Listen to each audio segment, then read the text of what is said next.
அவர்களே 1599ஆம் ஆண்டு அவருடைய கல்லறையை ஏதோ ஒரு காரணத்திற்காக திறந்த பொழுது அன்றுதான் இறந்தது போல அவர் உடல் அழியாமல் இருந்ததைக் கண்டு மக்கள் ஆண்டவரை போற்றி புகழ்ந்தார்களாம்.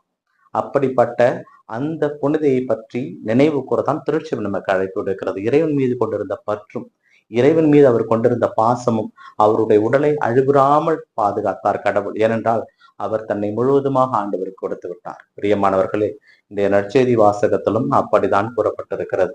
லூக்கா நற்செய்தியாளர் இயேசு ஆலயத்திலே அனைவரும் பொருட்களை விற்று கொண்டிருந்த பொழுது அவர்களை அடித்து விரட்டுகிறார். இது ஆண்டவருடைய இறை இல்லத்தினுடைய வீடு, இதை கல்வர்கள் குகை ஆக்க வேண்டாம் என்று விரட்டு விட்டதாக லூக்கா நற்செய்தியாளர் பதிவு செய்கிறார். அப்படி என்றால் எது இறைவன் வாழ்கின்ற ஆலயம்? நாம் தான் அந்த இறைவன் வாழ்கின்ற ஆலயம்.